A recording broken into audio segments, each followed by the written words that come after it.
Hi there, my name is Teni Brant, and welcome to Speak Dicely, the podcast where I get together with other tabletop enthusiasts and we speak Dicely together. The players' characters and the game master's world are big pieces of the picture that is tabletop role-playing games, but they're not the only pieces. The characters could only walk around the environment for so long before things became dull. The game master will need to populate their world with non-player characters, or NPCs, people that the players can interact with, befriend, make enemies of, and consider family.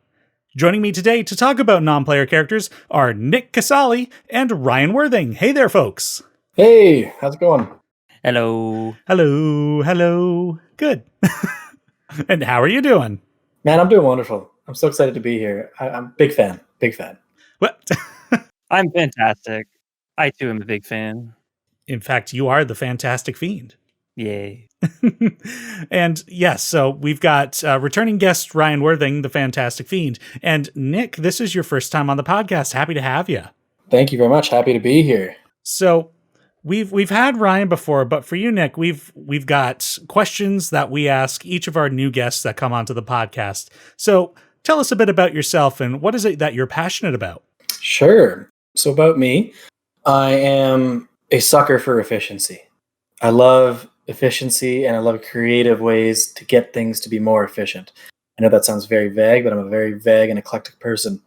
I enjoy taking complicated subjects and simplifying them and making them efficient, which is probably why I went to school for engineering, but I still love being creative. So which is why I play games like D&D as a creative outlet.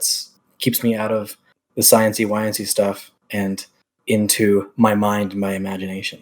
Yeah, so I'd say one thing about me, I'm efficient. I'm pretty sure that's what my fiance said when I proposed to her. When she was asked, what's one thing you love about him? She stumbled and said, he's efficient. And I took that as the biggest compliment ever. So that's what I am. Amazing. Wow, did she actually say that? It might have been practical, but same thing. He's like, but I worded it to work what I wanted it to be. That's right. Because that's efficient thinking. Yeah, that's right. Yeah, that's correct. Oh, man. Oh, so tell us a bit about how did you get into tabletop role-playing games? So I got into tabletop role-playing in first year university, as I find many tabletoppers do. It's either through high school friends or university friends. And, one day, one of our Ryan and mine's buddy, he just said, hey, we're playing some D&D. Here's some pre-generated 4th edition characters. Sit down at the table for 6+ hours and let's get it on. And that was kind of the beginning of the end. I have been playing D&D at very minimum on a monthly basis for, 6 years now. And I just love it. I've spent a lot of time in the DM chair. I've spent a lot of time in the player's chair. And, D&D to me is just a beautiful way to spend time with friends and tell a story. Yeah, and I mean, both Ryan and I have been players at your table. I've DM'd for the pair of you as well. I'm sure Ryan's DM'd for you as well. Yep. Yeah, we three guys, we've all had quite a bit of time playing tabletop together. Yeah, you bet. But the reason I've brought the two of you in here today is because we're talking about NPCs or non-player characters. So, what is considered a non-player character? I feel like I've been talking a lot, so Ryan, you go ahead. I could be really cheeky and just say it is a character that is not a player. Well, I mean, I think that is something that should be said, though. That's true. It is a character who is not a player character. There we go. I said it. Insert clap track. Yep. And applause. But basically, this is a character that the DM will play.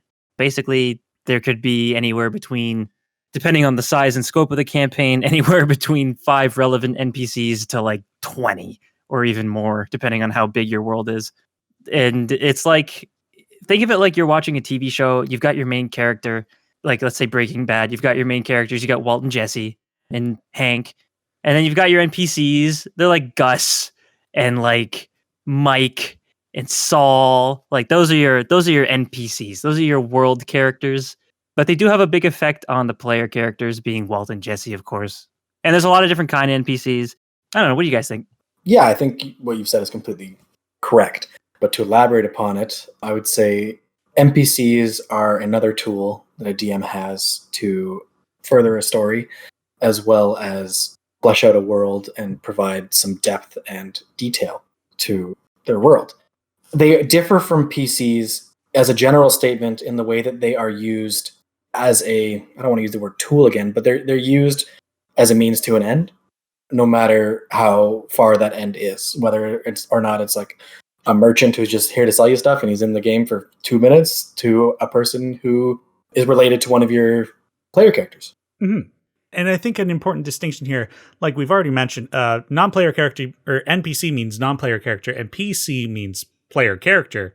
But I think another distinction between these two is a PC, even though they'll always be controlled by a player, these are also the characters that we have chosen to follow the story of. Like, these are the highlighted characters in this story. Yeah. It's like going back to that Breaking Bad example that Ryan brought up. Sure, Walter White and Jesse can be the PCs of their story, but if we transition over to just, you know what? Better Call Saul. He was an NPC in the story of Breaking Bad, and now because we're focusing on him, he is the PC now. Yeah, very nice. Yeah, well put. Yeah, the fact that we shifted the focus onto him, we're now following his story. But conversely, if we decided that we're still actually following Jesse and Mr. White, then if the DM was keeping notes about Saul's activities, they're still an NPC, but the fact that they've given them so much detail makes the world that much more fleshed out. Agreed. I think that about sums it up. Yeah, I think that's pretty good. We kind of touched on it, but why are NPCs that important? You can go ahead, Nick. Sure, yeah. No, I think that they're super important. As I mentioned, they're a tool that the DM can use to elaborate their world. But I think going further into that idea is you can use them to set the tone of a room or set the tone of a scene. You can use them to make your characters laugh. You can use it to make your characters think. I find that you just have so much control over your players and kind of how the feeling at the table is using NPCs. I use them personally to kind of cut through the scene that is happening. So say, they walk into a town and they find that everyone is very sick and there's like a plague ridding the town, which is an obvious plot point for these PCs to hit.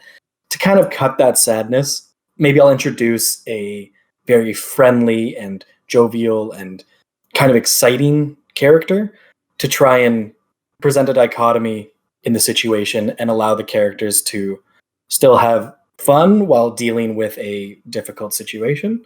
And it can be used in the opposite direction. Like, if everything's really, really happy, I can use a PC to kind of, throw a wrench into things and further the plot, or make one of the characters have to make a decision. Basically what it comes down to is they're just a beautiful tool for a DM to use to control the game a little more. Yeah, to keep the game from spiraling into just chaos of whatever regard it is, whether it be just pure murder hoboism or just complete wacky insanity with no plot. Yeah, it helps make the characters accountable for their actions, because if you just kill someone in a bar and no one reacts, there's no NPC to kind of be there to witness it. Whether or not they're excited about it is up to the NPC or the DM, but they're the part of the world that kind of keeps it realistic, because it's a very fantasy game, D&D and other tabletops. But the NPCs are very realistic because they're the most human and relatable part, because it's just a part of the DM talking to you directly. So far, we've been talking about NPCs and they are, but they're not just people. There are other forms of NPCs, like monsters are also NPCs. That's true, yeah. Yeah, I was going to say, having run a couple of Cthulhu games now, and D&D games, you really got to play up your monsters in Cthulhu specifically, and you can do the same in D&D, of course, but you can really build an atmosphere if you get into your monsters a lot more. God, they're everything. NPCs are everything. It's people that are not the characters. It's monsters. It's sentient magic items. It's everything. Everything that has a mind or a will to speak. It's an NPC, or even make a noise. Anything that can think. Yeah.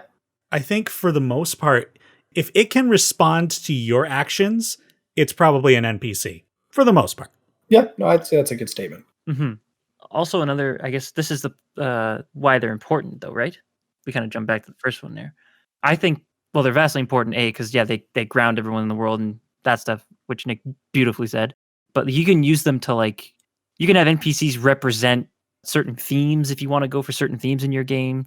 You can have NPCs that wield tremendous power that the players have to win over, potential allies. It's a lot of stuff. A lot of stuff. There's so much you can do with an NPC that basically gives you as the DM and the players also just more fuel and more things to do instead of go here, do thing, go here, do thing. NPCs offer variation on a typically fairly linear path. I'm not saying every campaign is railroaded, of course. It's not. It shouldn't be, but NPCs are what give that variance.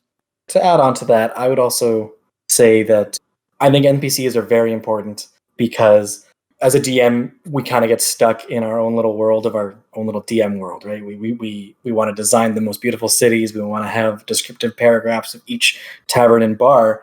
But from a player's standpoint, I think that the players, in the first sentence that the DM says when you walk into a town, you say, we'll walk into a town. What does it look like? DM says, well, it's a Gothic style city. It's great. It's beautiful. And then they go on at length at how beautiful it is. But the players themselves will remember the NPCs and the interactions that they had, I feel, way more than the description of the area that they are in.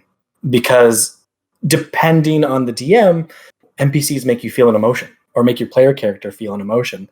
Whereas world describers and stuff, they make you use your imagination, think about what you're in. But most of the time, they don't make you feel an emotion the same way an NPC does. No, NPCs are much more efficient at making players feel things, though. There is definitely the capability for descriptions to sort of change the atmosphere and whatnot. But in terms of forming attachments, yeah, it's NPCs all the way. But that's my opinion, man. Yeah, man. And NPCs are also important because they're, like we said, DMs use them to flesh out the world.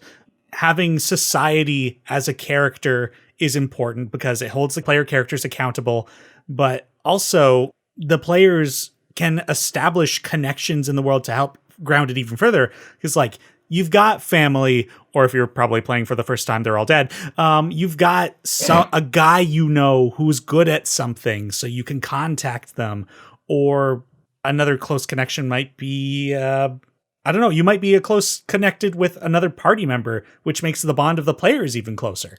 They could also provide mutual relationships between characters. If two player characters find out that they know the same character, it adds depth to those two player character relationships. Totally fist bumpable right there. That's right. Basically, NPCs can be used for so many different things. Like you mentioned, contacts, they can be used as services. Maybe you're going to see the nearby wizard to ask him if he can teleport you somewhere. They can be used as quest givers. There's Strider in the side of the bar who's ready to send you on an adventure to throw a ring into a volcano. They could also be your villains and antagonists. They're the ones who show up and ruin your day. And now you are motivated to mess them up.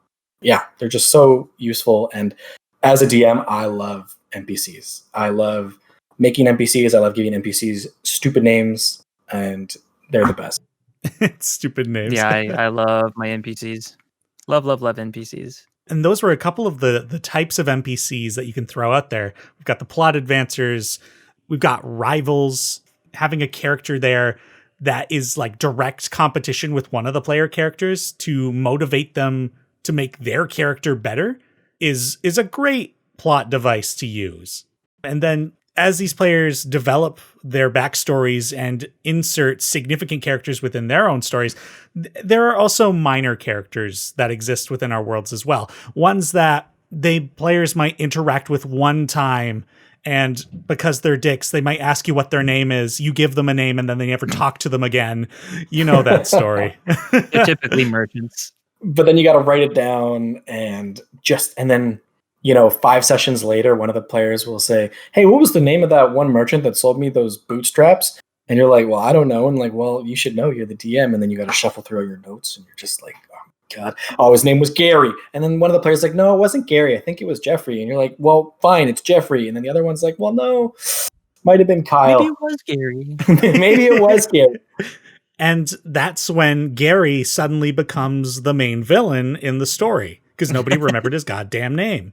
Yeah, he was so spiteful that none of his best friends, in quotations, remembered his name, that he decided to rule the world. Yep. He started out as a simple potion maker, but no one remembered his name, so then he started making poisons, and then he poisoned a whole city. Gary. I should mention, we're actually going to be veering away from a conversation of villains in this podcast because they are so significant that eventually I'm going to bring Ryan and Nick back to talk specifically about villains in our games. Yeah. And also, there is a distinction between villains and rivals. Oh, absolutely. Rivals to me, I think of like Pokemon. You know, they can be a dick. Like, what's his name? Gary. Gary. Oh my god, it is Gary. Actually, it's Gary. I think it's Jeffrey.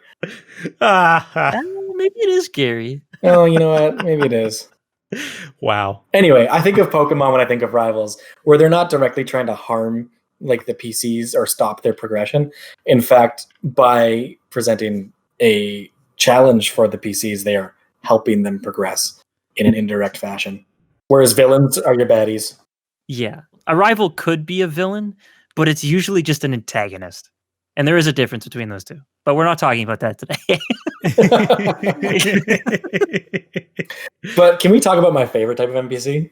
What's that? It's the idiots. It's the village idiots. It's the fools. It's the one-off characters that have absolutely nothing to do with the story, but they have everything to do with having fun at the table. Those are my favorite NPCs. Yeah, you do make good fools. Oh yeah. And I feel like I try my very best to try and turn player characters into fools with my NPC fools. Like, my NPC fools are the ones getting your characters drunk at the bar and doing stupid stuff. And I love it. I think that they can turn a session into just 15 minutes of straight laughing. And I think it's important to throw that into a game because, like, number one rule of D&D is have fun. Everyone at the table should be having fun. And I think an NPC is a great way to do that when the time is right. Obviously, you're not going to throw a fool into a dungeon where you're trying to like catch a lich and there are people's lives on the line. But you know, if they're having some downtime, dude, have some fun with it. Yeah. Yeah. Like, I know in a lot of the games I played with you, Nick, you add fools, and what they end up doing is they end up giving a caricature feel to the world. And I greatly appreciate that. Like, you ran this game for a few of us where we were all attendees at this university. Some of us were professors, some of us were students.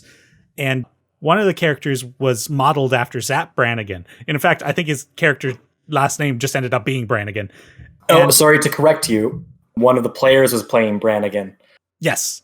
But you created this professor because this player had played the character in such a arrogant manner, he himself was a fool that he annoyed the other characters. And so every time we came across this one professor, we would always expect to hear Brannigan.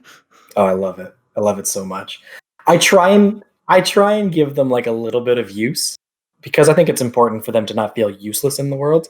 So I think with that gentleman, you were tasked to see him for some reason, and he sent you on the next part of that quest. But the relationship and the interactions with him definitely were of a jovial and foolish nature. Mm-hmm. And I don't know. When you're dealing with heavy stuff like necromancy and murder and death, I think it's important to throw that in there sometimes and make sure that your characters are having fun and not just having existential crises behind their character sheets. Yeah, absolutely. I do, again, like with D&D, absolutely. I think there's absolutely a place for that tonal switch. Unless you're running a horror game in D&D, of course. Then you have to find it outside of the horror. But in most games, yeah, you can totally find the fun in pretty much any sort of situation. Now, I think being a fool is a spectrum. There can be like the all-out fool, similar to what we've just been talking about. But then you can also just throw little bits of fool into your NPCs. Maybe just give them a funny accent, but make them very serious. Because they could be like the most serious character in the world. But you know, if they have a Pee Wee Herman accent and they're trying to send you on a quest, your players might take it seriously. Or like the player characters might take it seriously. But the players at the table are going to have a tough time not laughing. And you know, if you can accomplish story progression and laughing and fun all at the same time, that's a big win for me as a DM. And I think that's the majority of games out there, is it's going to be not so serious of a game that you can't afford to make each of your NPCs a little bit of the fool. Yeah. But if you are trying to run a game that is like serious, I mean, you might lean on that less. But like I said, for the most part, I think people are out there are going to appreciate using that tactic.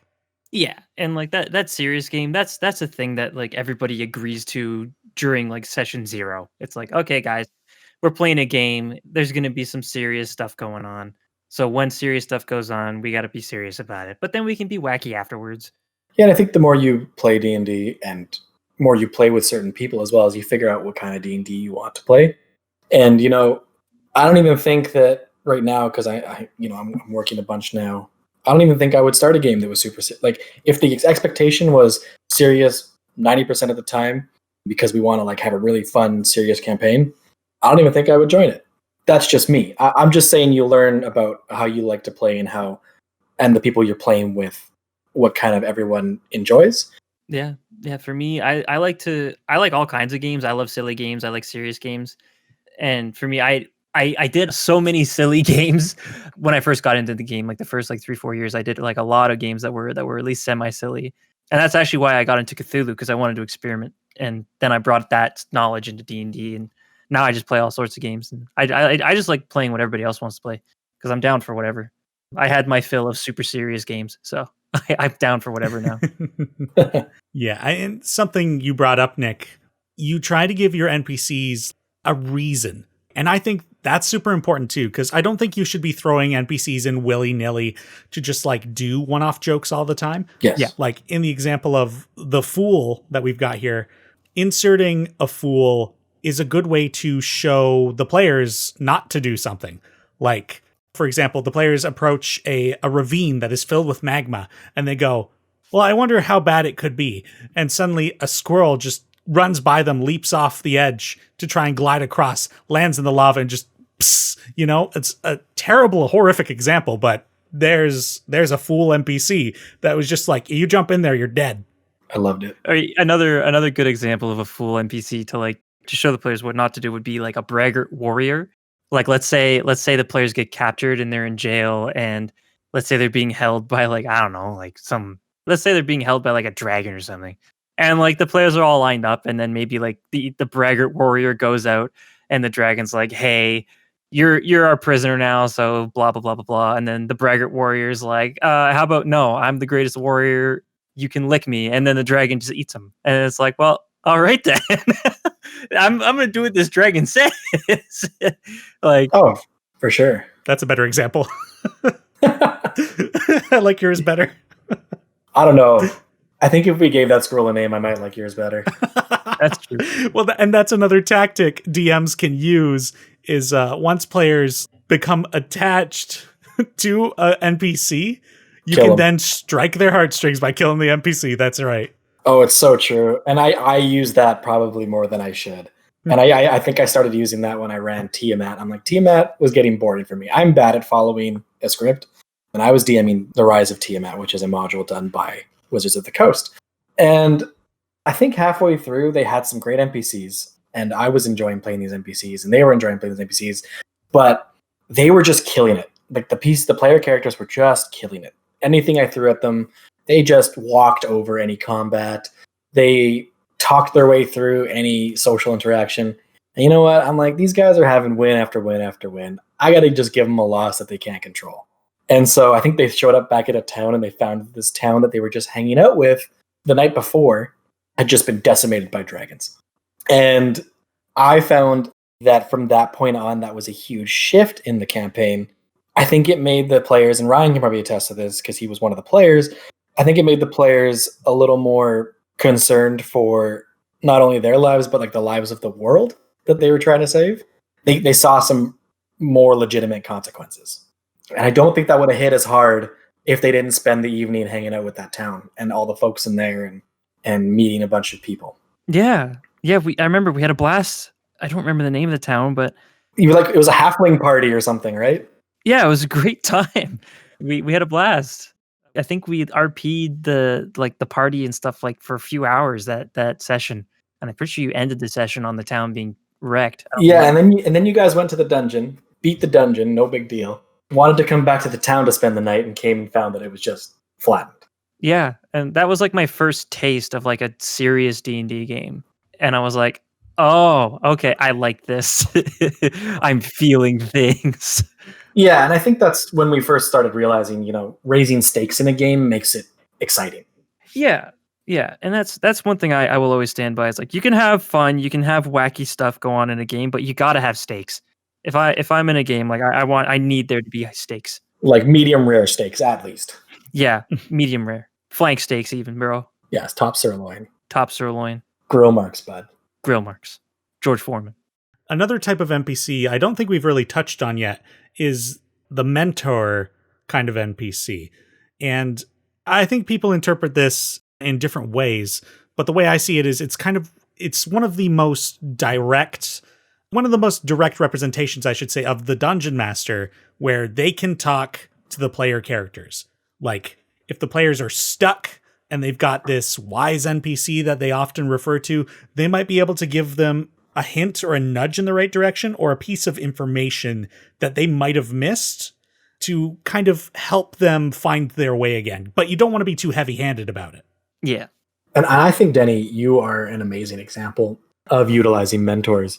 In one of the games we played where you were the dungeon master, I was playing a monk who was training under another monk. Surprise, surprise. Well, and I think at one point in the campaign, my character had returned home and he went to talk to this monk. And that monk, my mentor, just basically laid it out on the table for me. He's like, here's what's happening. It turns out that this monk was very into the story, which was exciting for me, for one, that my own personal NPC was part of the story. And he was able to kind of send me away with solid direction. And it felt very organic because he was already a mentor to me. So it was probably a great tool for you to just say, hey, you should probably do this and go here and feel this way. And my character was like, you're like my dad. I'll do that and I'll do this and I'll think this way. And I think at the table, like, I knew what Denny was doing, but I think it was just done so eloquently that it worked. It allowed me and my character to have direction and have fun going forward. Yeah. Yeah. I mean, like I said, not to be too heavy-handed about it, but sometimes you also don't want to be too subtle about it either. Otherwise, the players, again, miss what you're trying to actually say, and then you have to meet up with the mentor again. I thought about our first phone call, and yeah, I didn't get it. There've been so many games I've played in where we've gotten to a certain point, and then all of a sudden it ends up so open-ended that you go, what are we supposed to be doing right now? And I feel like a mentor character kind of helps offer that guidance, a little bit of direction to continue on with your story. Because, I mean, every player character has their backstory mission, their motivation, but what happens if they solve it and then they come across a quest where they don't exactly know where to go? They can't just fall back on their personal mission now. They're just lost. Yeah, when the players lose direction, absolutely use a mentor. Another cool way to use a mentor is so as the players level up more and more, and like depending on what kind of mentor you have, like maybe if you're a fighter, like a battle master, maybe your mentor is the one who taught you how to fight. And as you surpass them in not only skill but reputation, maybe they hand off some of their responsibilities to you. So maybe you garner maybe some political power because of their station. Like maybe they were I don't know, maybe like a noble or a leader of some kind of like city guard or mercenary band or whatever have you. Maybe you garner some of their responsibility and they can help you along with that too. Like there's so much you can do with them, because like the relationship between mentor and, I guess, apprentice/student is an interesting thing to explore, whether it be between one person and one person, or one person and the whole party, or whatever have you. Mm-hmm. And these are a few different types of NPCs we can throw in our games. And then there's kind of what I view as these subcategories of who becomes returning main cast, like who is the party often going to go back to. And then there's supporting cast, where they make an occasional appearance, usually because the players just like them. Yep. To kind of further on the idea of supporting cast, and correct me if I'm wrong, but I think of a supporting cast as maybe someone that you helped complete a quest for. Like maybe they were the lady who wanted you to go kill the crabs on the beach, and they give you something as a reward after. and you've spent like a session or two talking, dealing with this character, but then after you're done with that quest, you're kind of done talking to them. But maybe like 10 sessions down the road, they just pop up again in a town, and it's just nice for your characters to have something. It's almost like having an inside joke, you know? They have something that everyone knows about, that they all have an idea of who this character is and how they act and how they are. And it also is good for the DM because it's one less character you have to make up on the spot. That's true. That's always good. Yeah, and I mean, and even small interactions like this, like you can never be sure who the players are going to become extremely attached to. Yes. There was this one game we were playing in that only lasted a few sessions, but we were prisoners in this on this island prison, and there was a lot of goblin guards there. And there was this little guy who was just shorter than all the rest, and we tricked him into letting us out. And he's like, oh gosh, if they find out I did this, I'm going to die. And we're like, you've got to come with us. Well, you know what? One of us is a centaur, you're sitting on his back, and you're on for the ride. Oh yeah, that was really funny. And he stuck with us, I think, for all the sessions. Yep, for as long as we played, he was part of the party. Yeah, we just dragged him. I don't even think he wanted to be with us. He just didn't want to die. He succumbed to the Stockholm syndrome. Yeah, we indoctrinated him into the party. Yep. Yeah, it was great. I think that it's that's the beauty of NPCs. It's like they create those stories, and they have almost as much power in the storytelling as player characters to each other, because it's basically a player character that the DM is just playing. But the emphasis of the story obviously isn't on them, but I think that they help tell stories so well. Yeah. Because I mean, who is King Arthur without his Knights of the Round Table, right? Like That's true. That's a nice way of putting it. Before the podcast began, we were actually talking about some stuff, and we were talking about a possible other role of apprentices to the players.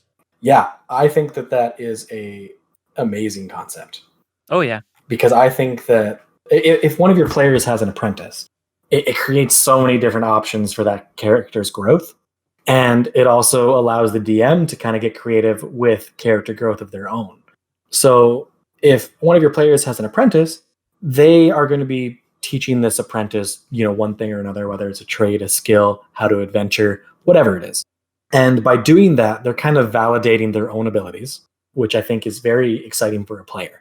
If your character is good enough to train someone else to do something, you feel that much cooler without having to go kill things, Mm-hmm. Yeah. And I think that it almost creates a sort of relationship within the game between that character and the apprentice that is, and I'm going back to efficiency here, is a very useful tool for the DM to use to kind of pull a character in a direction. Because assuming that the relationship becomes one that is very close, you can say, hey, your apprentice hurt himself or went to a dungeon and never came back. That's going to be the forefront of that player's mind now. It's like, whoa, where's my apprentice going? I got to go help him or her. So I'm of a different mind of this, because we were having a bit of a debate earlier before the podcast. My thought on this is I don't know if apprentices are the way to go in terms of NPCs, because I mean, you can make any NPC with an attachment to a character have importance to a player character.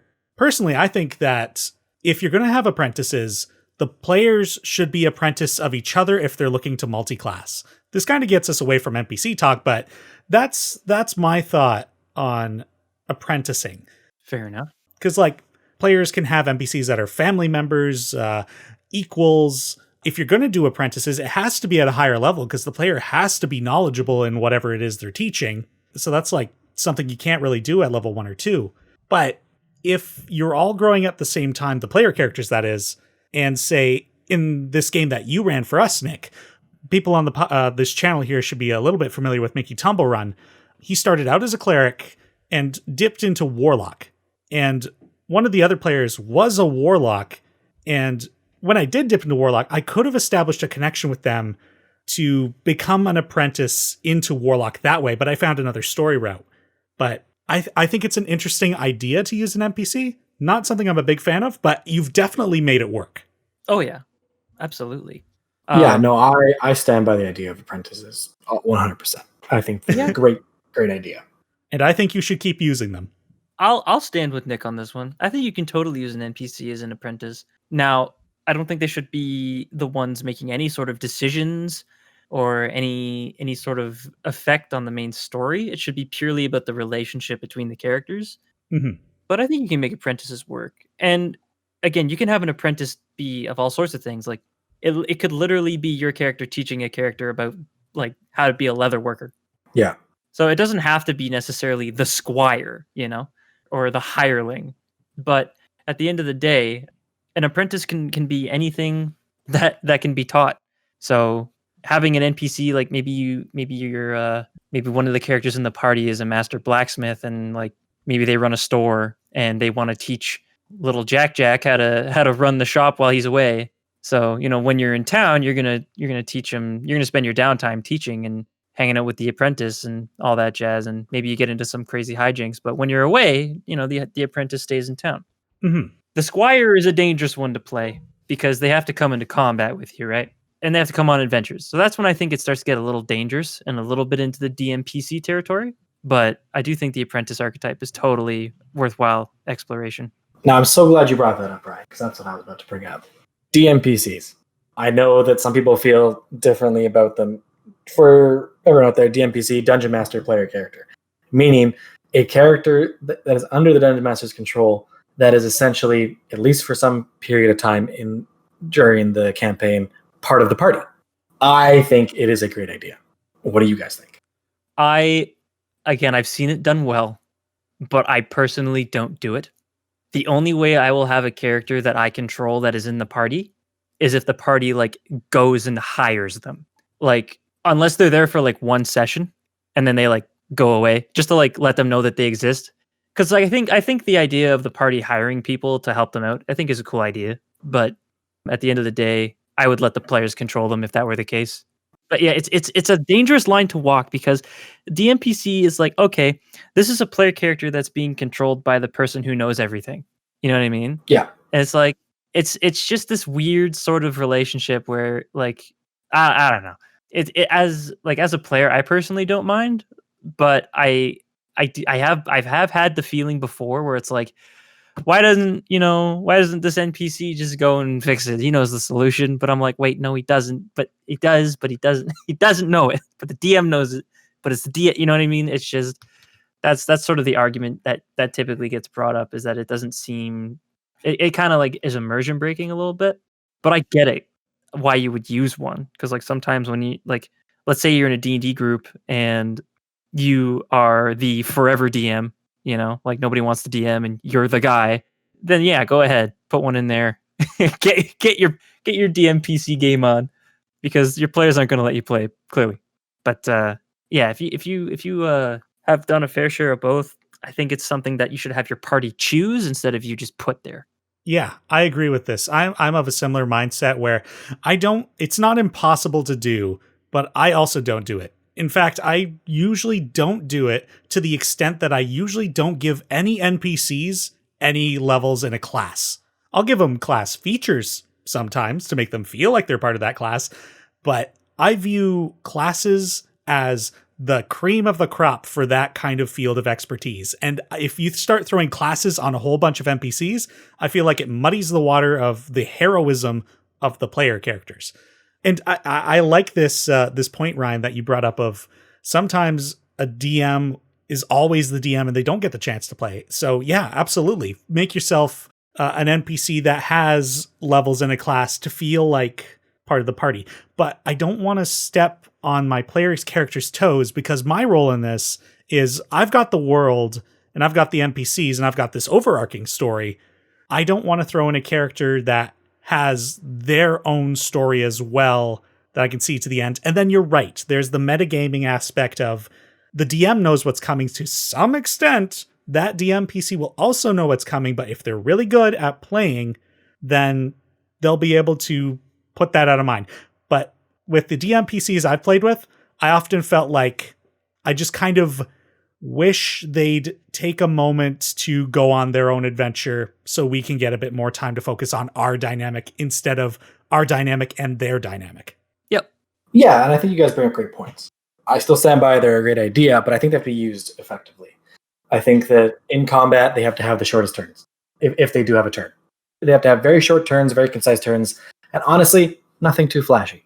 Because to me, it is the player's game, and that's what's going to have the most fun. I think that depending on the relationship that they have, maybe once in a while they pop off. And I remember doing that with one of my, I guess you could call them DMPCs, and everyone at the table was super excited for them because it was a very neutral character. And then I think they should also have a very clear goal as to why they are with the party. They should kind of be ostracized a little bit so as to not say that they are unequal with the party, but they are simply traveling with the party, whether it's through convenience or through necessity. Like, say that this PC has been with you guys through your journey through the mountains, and the mountains journey took you a couple sessions. It should be clear that they have a goal once they're in the mountains, or they have a goal once they're through the mountains to go meet with someone, to go do their own thing. And I think that they can be very great and useful to have around, but they almost, like, you have to play them very delicately in the way that you can't make them super smart. Not even super smart. You can't make them super knowledgeable of the world, because then it does feel a little bit like DM-splainy whenever they talk. Yeah. Yeah, they should never solve a puzzle or kill a bad guy. They should be sitting in the background cheering your PCs on. They're kind of like a pet dog is how I look at them to your party. They're like the party's dog.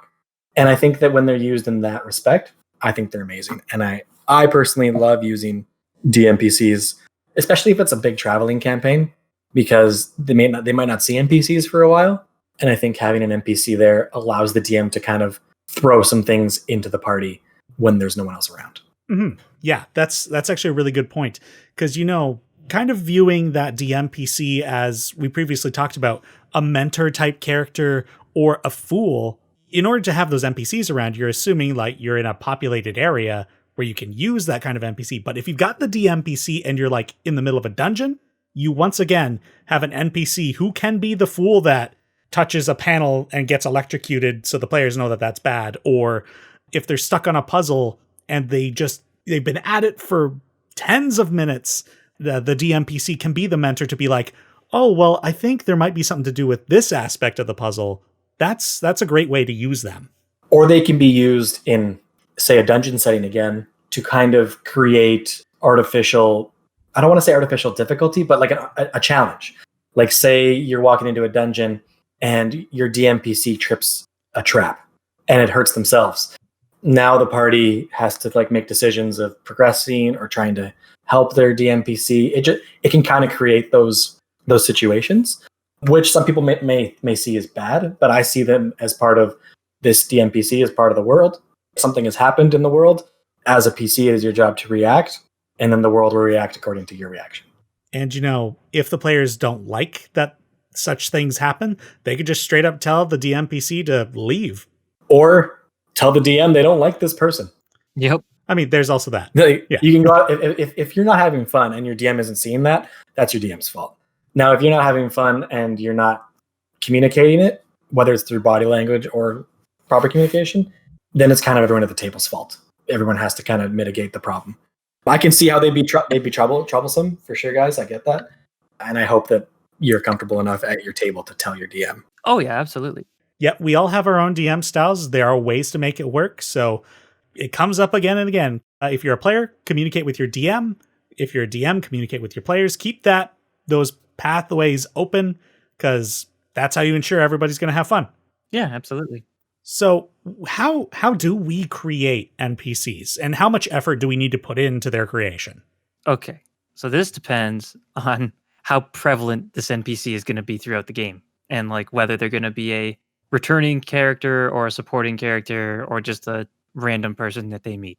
Because if it's just like a random person they meet, like let's say it's a merchant, you can put a little bit of work into it, maybe like come up with a funny idea as to how this merchant runs their shop or something like that, just to make it somewhat memorable.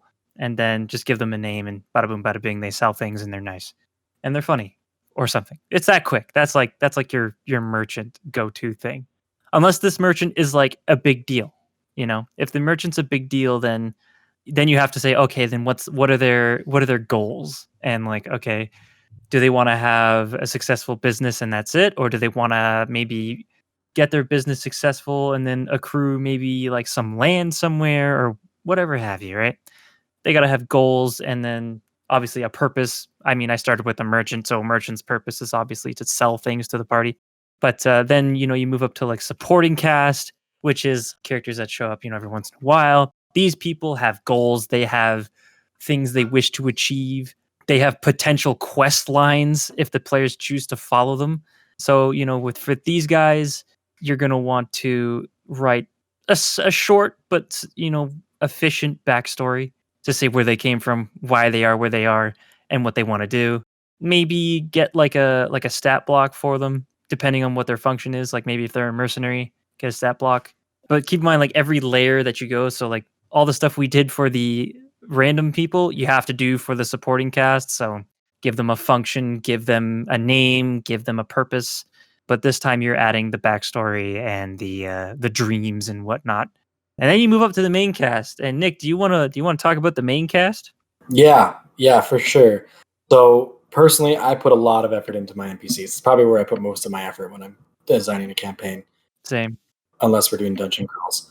Yeah, so with main characters, I actually put the work in between sessions to think about what they've done in the time of that session if they weren't in that session, or what they're doing between sessions.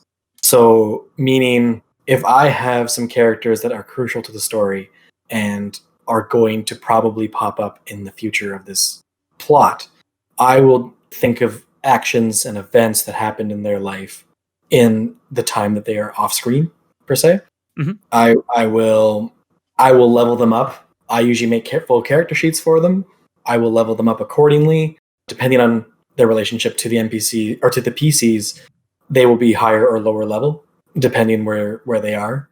I will sometimes kill them off screen. I will sometimes change their motives off screen. But I will, if I am doing big changes like that, I try and make sure that there's a way that the PCs can find out about it and gather knowledge on what these NPCs are doing, if it's relevant. Obviously, it has to move towards the story, or it has to make sense as to why they know this information. I treat them like I would treat big bad villains. And I think that the more effort that I put into my NPCs, the more prepared I am for them to be in social actions with the player characters, and the more effective I am at telling the story that I'm trying to tell to my characters. Yep. So basically, each level you got to keep, it's you just keep adding stuff, and basically what separates a main cast member from a supporting cast member is that you've done all the stuff you've done for supporting and for random stuff, but you've also linked them to the main story in a way, and you've probably given them some form of power, which maybe the players don't possess when they first start out. So like they're kind of a big deal. That being said, they don't have to be powerful, and they don't have to level up or anything either, depending on how their story is going. Like if they're just a merchant who always pops up, like maybe they're a traveling merchant who always kind of pops up and has information, or a detective or something. Maybe they're not getting better at being a detective. They were already a good detective. Yep. They're just having events happen to them outside of the main story. Yeah. So like their like power that the players may not possess would be their detective prowess, their investigative abilities. As far as creating NPCs, I have some really cool tips and tricks. I have tables that I usually keep with me when I DM, with quirks, with name syllables, and with ages. And I just roll like 3 dice whenever they meet a new NPC, and I look at these tables and they get a really silly name sometimes, and they have a quirk, like they have a stutter or an eye twitch or just something. I think that one detail goes a long way with minor NPCs. And I think that it's just a great and seamless way to provide that to your characters. Absolutely. Yeah. Give them a quirk. Absolutely. Yeah, it's totally inconsequential, but everyone's going to remember the leather merchant with the lisp. Yep. There was an NPC that I kind of just came up with in the moment. So the players were in one of my campaigns I ran recently, they were looking for a map of the continent. And basically they went to a cartographer. And this is a very well-traveled individual, right? He's seen a lot of places and he's had to draw them out, and he drew his route. So he was this very hyperactive halfling who had seen just the worst of the world because of his very, very long travels. So like he would just say the most random and just weird things, but he would just be so excited about it. And like the players were like, we're trying to find a way to get through the maddening wastes safely. And he's like, oh yeah, I was there one time. And while I was there, a whole bunch of people died. And we discovered maybe life is meaningless. Who knows? And he was just super excited about it. And the players were like, what the fuck? And I was like, yeah, he's crazy. But yeah, you can have like this one quirk. He's crazy. He's very hyperactive. That's it. Yeah, and then it just comes down to your improvisation skills and kind of what is past that. I think it makes it a lot easier if you give yourself, you don't have to think about one thing, so you can put all your effort into making that one thing in the world. I agree. The tables are a good way to go creating NPCs because the less you have to prepare for a game, the better. So I'm same way. I've got usually a table of names. I don't actually keep a table of personality quirks, but I think I might start doing that. Usually I just come with a quirk on the fly because you go minor characters. Those are the two things I think you need. A name and even possibly not even that. It's only if the players ask. Give them a quirk. That's it. You upgrade and that's a thing. An NPC can start in one kind of tier that we've described, like throwaway, minor, and major. And they can upgrade depending on the value that the players give to an NPC. For sure. So you might not have more than the name and the quirk for this throwaway character, but once the players start going back to them constantly, then you're like, okay, now it's time to invest. Do I think they're ever going to be involved in combat? If not, don't make them a stat block. It's irrelevant. Yep. Yeah, no, it's so true. Or have an idea of what they are, and a lot of the time, especially with the new books that they've been releasing, in published Wizards of the Coast books, they have stat blocks for swashbuckler or rogue or whatever. And sometimes those are applicable if they're not too high level.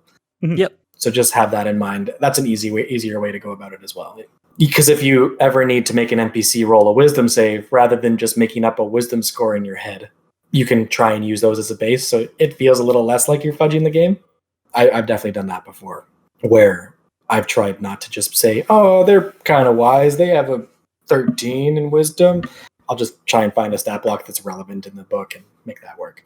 Yeah, fair enough. I mean, even in that example, like if I really didn't want to create a whole stat block for them, but think they might end up playing on the defensive, I might just be like, okay, what level approximately do I think they are? All right, you know what? They add +4 to basically any roll they make. Yeah, of course. There are multiple ways to go about it. I don't think any of them are wrong. It all depends on the table and who's playing and how important this role is to the characters, right? Like if this role determines whether or not they find out crucial information about their next part of the story, maybe it should be difficult, or maybe it shouldn't be. Like maybe you want them to know the information, or maybe you want them to work harder for it. Yeah, totally. Yeah, but that's just like basic D&D. That's not necessarily NPC stuff. You know, one other NPC type that I think inadvertently got brought up is guides, and kind of attached to minor characters is the NPCs who deal with miscellaneous tasks. How so? In the sense of like, if guides, for example, a lot of the times like just traversing across the land can be a boring experience unless you throw in like, there's a chance to learn something about lore or there's going to be a random encounter. But if you just want to kind of eliminate that time, throw in a guide. They know the land. They'll get you to your destination safely. Let's keep going with the plot. So there's a guide. And then if you have a character like a squire, like we were talking about earlier, they could just be like, give me some money. I'll go into town and get you the items you need. Bam, shopping done. Don't have to worry about that interaction. Yeah. Yep. Especially if it's like the minor stuff, like adventuring gear or stuff like that. But if you're going for more like magical items or potions and stuff, you probably want to roleplay that. And more often than not, I find players will try to bargain their prices, so they'll probably end up going anyway. But there's a chance to mitigate that. Yeah, and just to add on that as well, another example could be maybe your squire. You guys are going to a new place and you're saying, hey, where's the bar around here? We were supposed to be meeting someone there. We have no idea where it is. Maybe the squire says, hey, my mom lives in this town. I'll just go ask her. And it just makes that quicker, kind of stuff like that, right? The local. Yeah. So that could totally be just another use for them. I'm all about tools and effectiveness, guys. I love it. Yeah, I recently came across the name for something kind of like that called, I think it's referred to as convenient history, where it's just like you've got an NPC and you're looking for something and they're just like, oh, I happen to have a relative that does so and so. I can take you to them. Or I happen to be a studied person in this area that is extremely vague, and I might be able to help you if you do something for me. Yeah, and I think that's useful because it saves time at the table. Mhm. You know, Yep. instead of the everyone rolling a history check and then going to the square and trying to find what they're looking for and then going to the library, you know, if they're going to get it anyway and it's not supposed to be difficult, just kind of give it to them, but in a fun way. Yes. Yep. Otherwise, are there any other tips or tricks you guys have, or even any really NPC stories that you guys have that you want to share? What's everybody's favorite NPC they've encountered? That's a cool thing. Cool story. Favorite NPC? Ooh, that's a great one. Okay, yeah. So my favorite NPC I think that I've ever met has to be this gentleman named Badger Jack. What? It was this gnome with like a New Jersey accent that Ryan made up. And I don't know if he played him as a character before or whatever, but we ended up going to this Tinker Town, which is like a gnome town in this world. And he's a stand-up comedian. And I think it was my character who made it his goal in life that moment to just heckle the hell out of this comedian. And I think we bullied him so hard at one of his shows that he got off stage and he came to confront us. And and long story short, we all became best friends in the end. At least that's what my character felt. And he was just such an angry little gnome.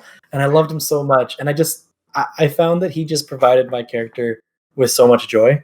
And he was very well role played. And I credit to you, Ryan, where credit is due, because he was great.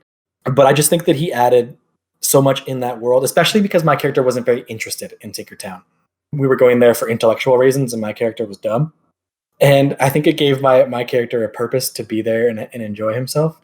And it created a character, an NPC that kept coming back and back in different ways, or showing up at a bar somewhere, and we're like, oh, Badger Jack's here. Let's go bother him again, and stuff like that. So like, I just love it so much.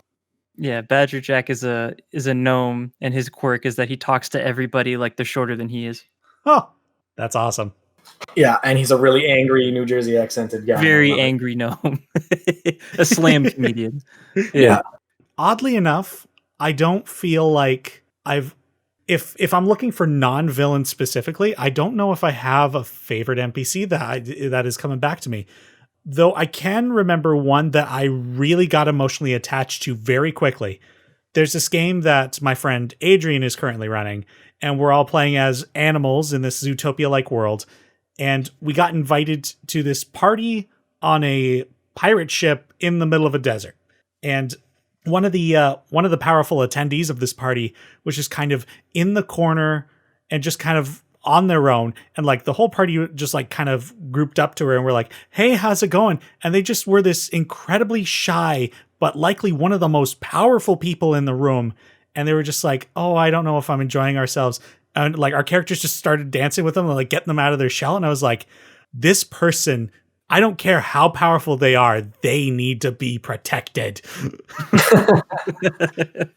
And I don't even remember their name, but I'm like, I know what character that is, and they have my life.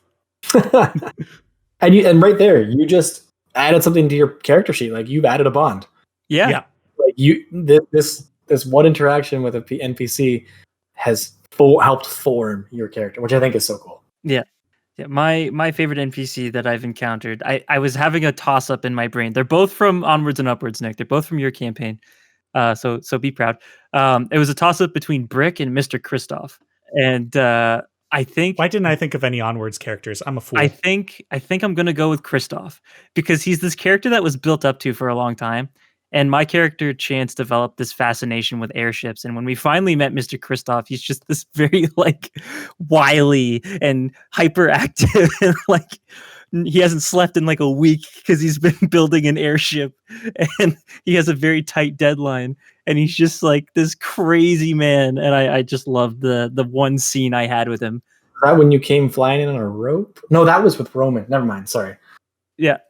No, oh, dude, oh, that's one of my favorite character moments I've ever had, though. I came. Okay, I don't know if we can talk about it this episode, but it was amazing. You know, I think if I want to get more specific, and thank you, Ryan, for bringing up Onwards and Upwards, because I didn't even consider any characters from that, but I do love Timmy. which kind of was Nic's DMPC, I think. Yeah. Kind of, yeah. Yeah. Timmy was so fun to interact with because in a way he did kind of become an apprentice to the party, and we were kind of fighting over him for a while to be like, he's going to learn my class. No, he's going to learn my class. And oh my God, I forgot about that. And we just had so many opportunities to one-on-one with him. And I remember specifically there was a moment where Mickey Tumble he's a prankster, and I would pull pranks on Timmy, but then there was a time where he and I started to get closer, and I started to pull pranks with Timmy. And I think that was such a big growth in our relationship. Timmy is a character I greatly adore. I'm glad he was there. And that Timmy was a perfect example of how to do a DMPC. Yeah, absolutely. And I think that's why I'm so strong for it, because I feel like I just love Timmy so much. I got to respect him. I know you can do it. I trust you. Absolutely. You get a free pass on that. So one thing that you guys just made me think of, because you said tips or stories. Here's a tip. If you've been playing D&D for a little while, or say you've played as a player and now you're playing as a DM, it's really good practice to use characters as NPCs in other campaigns. Yep. Mm-hmm.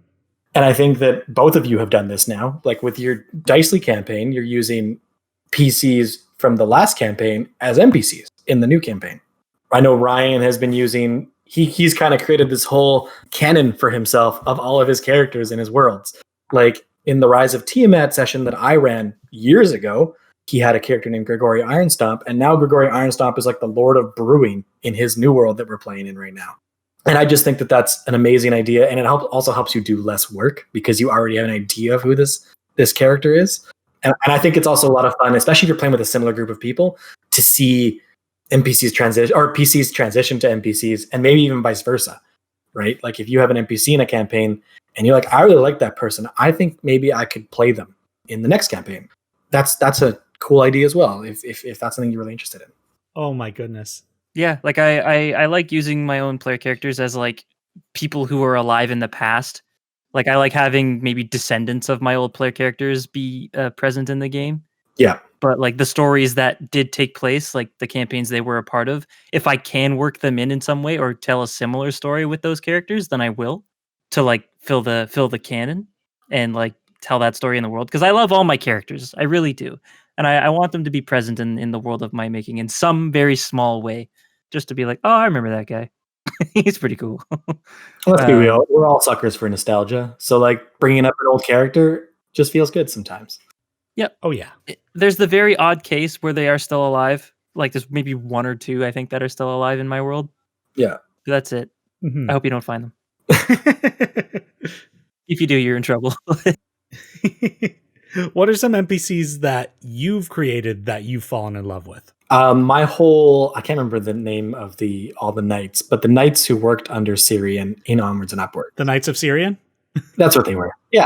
Brick. I think that they were all wonderful. And I think that it's because I had a lot of help with one of your former guests, Michael Piscitelli. But we basically got to like write a story about these knights, which could have just been like a small novel. And so I became immediately very attached to them, which really sucked when I killed half of them. Yep. But they mean a lot to me, and I think that's because I've been able to watch them go from like being more powerful than the characters to being less powerful and kind of at the whim of and mercy of the characters. Like they need the characters' help. And I had fun just kind of thinking of their story arcs. I'm a brick stan. I'm gonna keep it real.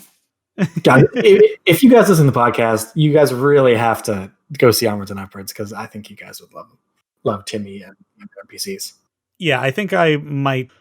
For those watching on YouTube, I'll throw a link at the end of this video to go over and watch the Onwards and Upwards series we did quite a few years back. It's as far as production goes, it's not up to where we are today, but it was still a great story and we had fun. Yeah, and if you're really interested in the NPC topic, I think that there's lots in there, so maybe that could help give you some inspiration. Mm-hmm. Oh yeah, lots of good Nick NPCs. Nick PCs. Nick Nick PCs. What about you, Ryan? Do you have one? Favorite NPC I've created? Mm-hmm. I mean, I'm not gonna lie, Badger Jack is up there. So good. But I think I'll go with a more recent one, since we've already talked about Badger Jack. So Nick, you've met Harold. So he's the GIF, which is a hippopotamus man, basically. Oh. The interdimensional detective. Interdimensional hippopotamus man mercenary named Harold Himpington. He's a very well dressed man with a musket and a pistol, and he hops between dimensions doing mercenary work. It's great. That is a literal creature out of Mordenkainen's Tome of Foes. I read that and I was like, that's just the best thing ever. And like they smoke a pipe and they have a monocle and like lordly attire. I love it. I want this in my world somehow. So I put one in. It's the interdimensional holistic hippo hitman. Yeah. So Harold's my most favorite, my most recent favorite, if we're not talking about villains, of course. What about you, Denny?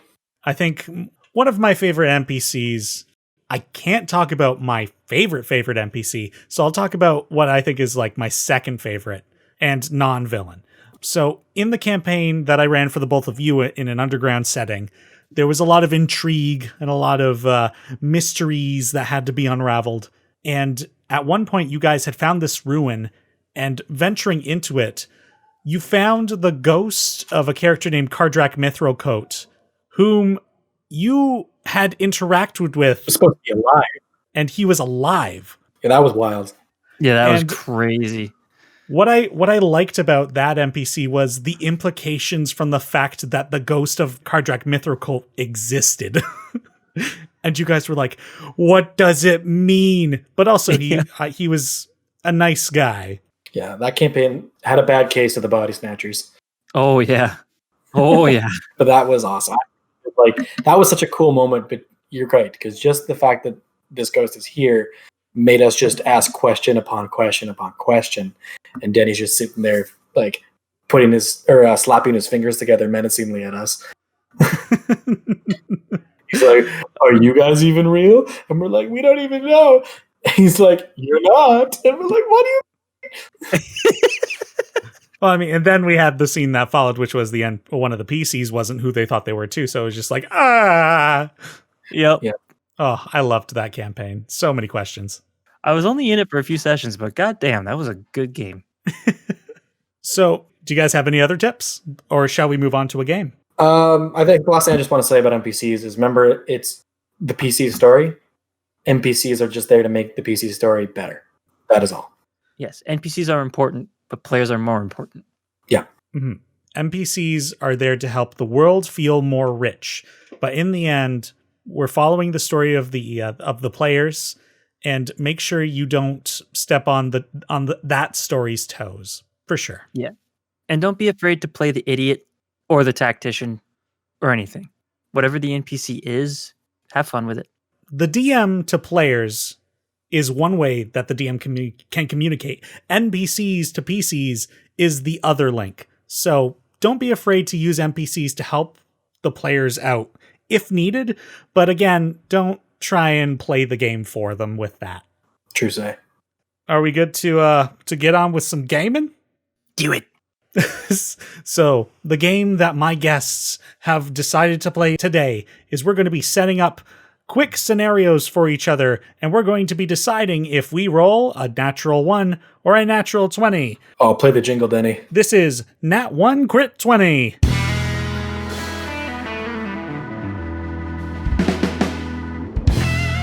Oh, that's awesome. I love it. Yes, we get the music live now for the guests. Woohoo! So what are we playing for today? New car, $10,000. The GameStop stock? Oh my god. Wow, very topical. This is going to be weeks later. Oh no, I dated it. Nah. Just Google Reddit GameStop and you'll find the answer to that question. Yeah, Yep. learn some 2021 history. Yeah. Yep. All right. So what's going to happen here now is we're each going to be taking turns setting up a scene for the next player in an initiative like a DM would. Okay. So you present the scene and you ask the next person to make a check of some kind based on what you've presented them. And then that player can decide whether they critically succeeded or critically failed. Normally, that's not how ability checks work, but in this case, it's for the fun of the exercise. So what's happening right now? This is actually being recorded in the future.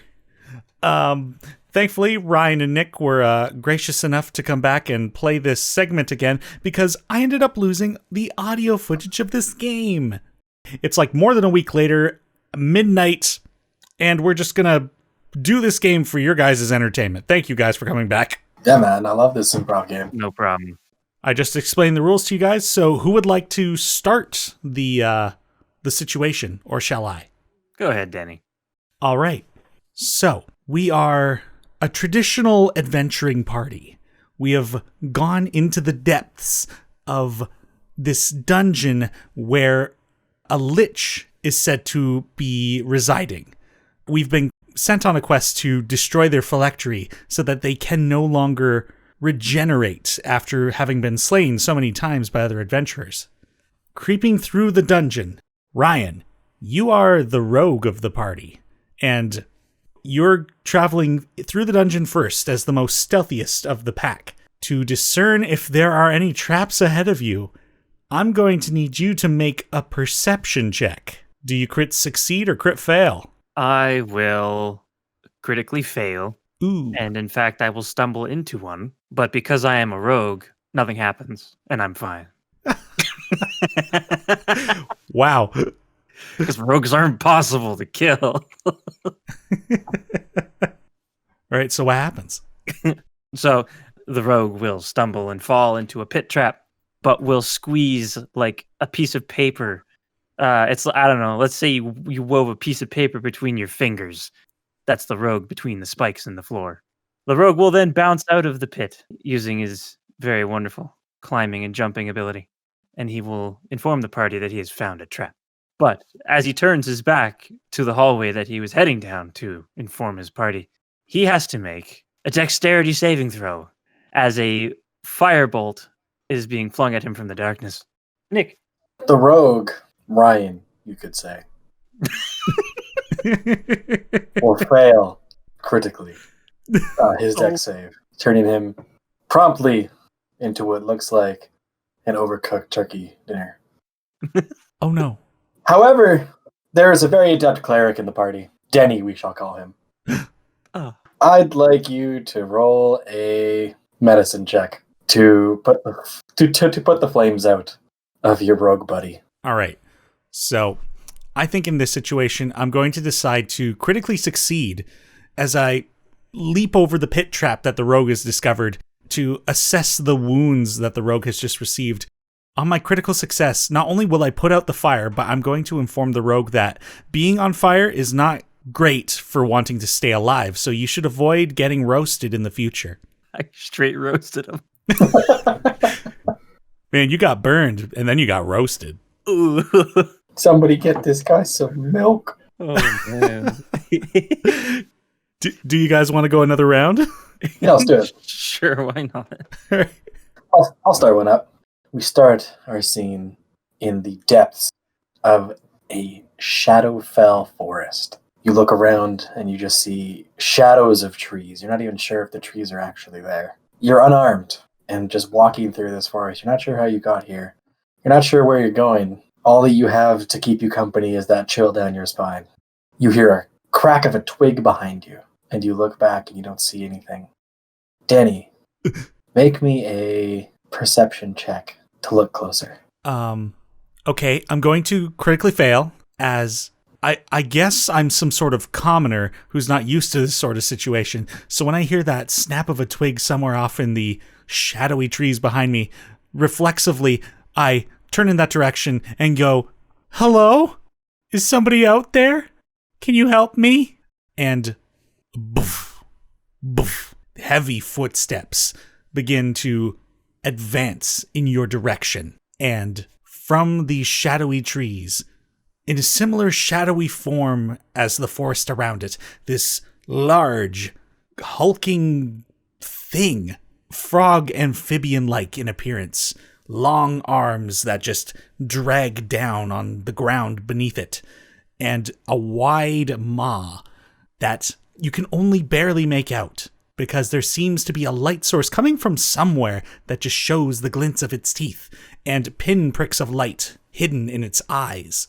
Ryan, I am going to need you to make an athletics check to begin running from the beast, and perhaps, if you decide to go this route instead, a stealth check to see if you can evade it.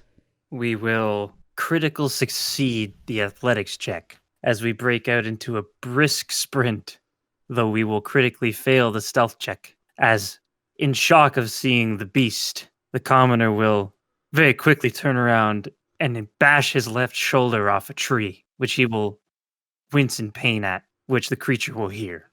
As you sprint away from this creature, you notice it starts gaining on you, but in the distance, you notice what appears to be a strange pool that shimmers with a strange gray light, but with hints of blue sparks coming out of it. Nick, give me a quick history check whilst on the move, if you've read any books or heard anything about what this strange pool might be. I will critically succeed on that history check. I remember 2 nursery rhymes that I was reading to my child the night before I went to bed and woke up here. One of the pools supposedly brought you to salvation, while the other one simply got you wet. But boy, is that a risk I'm willing to take. And my character will sprint forward, not even looking back at this creepy, miserable frog being. I'll jump into the pool, and I wake up back in my bed. Oh, damn. That was a bad nightmare. We did it. We survived. We did it. Sometimes that's all we can ask for. Truly, yeah. Well, at this point, we're going to be returning to the regularly recorded episode. So thank you both again for joining me on a midnight much later. No, thank you. No problem. This does bring us to the final segment of today's podcast. This is our chance to hear from the listeners. This is Question Dicely. Our submitted question today is from @underprepareddm on Twitter, and they've asked the question, what do you think is the minimum you'd need for a full experience of D&D 5e? So there are the pillars of play, which are social interaction, exploration, and combat. And if you want to get the full experience, you need to at least do some of each of them. And the game is called Dungeons and Dragons. So you should probably go through a dungeon at some point, and you should probably fight a dragon at some point. But yeah, that's that's like the full experience. I don't know, man. What the full experience? That's such an interesting term. It could mean so many things. Because like, if you want to like completionist the game, like if that's what you mean, play every class as a player, DM the staples, like run a beholder, run a mind flayer, run a lich, run a dragon. Well, I don't think we're going for the completionist because the question states what is the minimum. Yeah. Interact with NPCs, explore, and fight stuff. Fight stuff real good. Well, I think your answer was good, Ryan. Thank you. I just don't think it's right. Oh. Controversial. I think to get the full D&D 5e experience, so you'll understand all the memes online about D&D, is you have had to have spent at least 2 weeks trying to schedule a game with a bunch of working people. But in those 2 weeks, you've already created your character. You have already written a 12-page backstory. You already know what magic items you want to get down the road. And you've probably already watched something along the lines of Penny Arcade or Critical Role. That is the full D&D experience. You're welcome. What about you, Dan? Well, Ryan, Nick, I think you're both wrong. Oh. I'll do you one better. The minimum you need is dice or a D20 app. I'm going material here.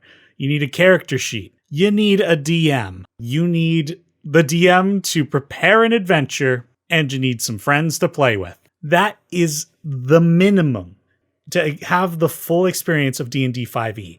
You will spend 2 weeks trying to organize a game. You should experience combat, social interaction, and exploration in your games. But those are the minimum things for a good D&D experience. But if you want the minimum, just the material goods and somebody to run at least something.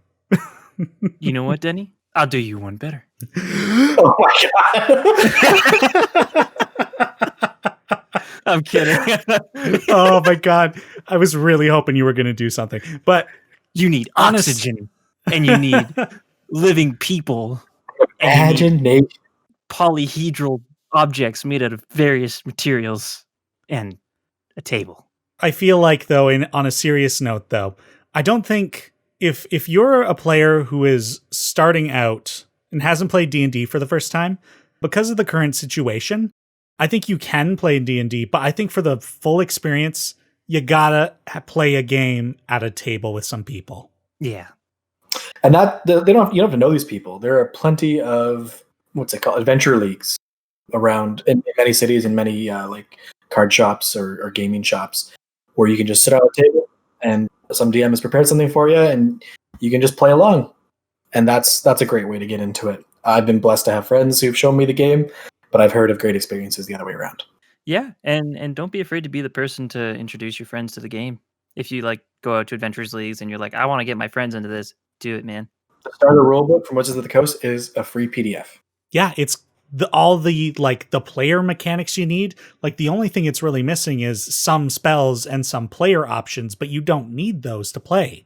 Underprepared DM, I hope that all these answers answered your question. Because I know that I just have more questions. Yeah, me too. You know what? I get the feeling that this DM isn't as underprepared as they've led us to believe. You know, I think you're onto something. Oh, we've cracked the case. Thank you both for joining me on the show today. This has been a lot of fun. Thanks, Teni. Yeah, thanks for having me. And I'm sure to get these guys back when we're ready to talk about villains, because villains are so good. They're so important NPCs. Oh, I love them. I can't wait. I love my villains. Otherwise, do you guys have any social media you'd like to plug? Yeah, so on Twitter, I go by, what's your Twitter again, Denny? Denny Dicely? I was like, you don't have Twitter. No, but for reals, anything I want to plug is just Onwards, honestly, and the rest of Denny's stuff. Like I said, I'm a big fan of the podcast. Yeah, just keep tuned with this and go find that recording of our gameplay with the three of us in it. It's really fun. And how about you, Ryan? I have a lot of stuff. So I'm on YouTube and Twitch and Instagram as the Fantastic Fiend. The handle for Instagram is the Fantastigram with a 4 instead of an A. Oh, there's a lot of A's now that I think about it. Oh God, you'll figure it out. So Links in the show. I'm so good at this. And yeah, feel free to come hang out and chill on Twitch. I love talking about D&D and Call of Cthulhu and all sorts of RPG games and video games as well. On my YouTube channel, I do all sorts of content from game reviews to just random gameplay to talking about card games like Legends of Runeterra. I did a guide for each of the regions. It's super professional. Yeah. So anyways, that's me. And follow Denny. Denny's the man. Thanks, guys. But yeah, listeners, you don't have to worry about the spelling of his Instagram account because there will be proper links below no matter where you're listening to this podcast. There will be a link for the Onwards and Upwards D&D game Nick is talking about, where myself, Ryan, previous guests, Jason, Sanka hasn't been on the podcast yet. Will Bartley has at this point, and Nick has DM'd this, and it was such a fun game. And we haven't finished this campaign, but there is talk that we will. We might, it sounds like we will, be revisiting this setting and getting these stories concluded. So I've already started writing. I am so excited. More on that later. And this is the story that Mickey Tumble Run is from. So I'm very excited to get back into that setting and finish his story. Yeah, I'm excited to play Chance again. Thank you both so much for joining me on this podcast and to talk about NPCs. I've learned a lot, and I'm sure we've got some interesting viewpoints. And listeners, hopefully you are able to take something away about non-player characters. But otherwise, thank you all so much for tuning in to this episode of Speak Dicely. My name is Teni Brant, and we will speak Dicely again with you soon. Bye-bye. Bye. Later. Bye-bye.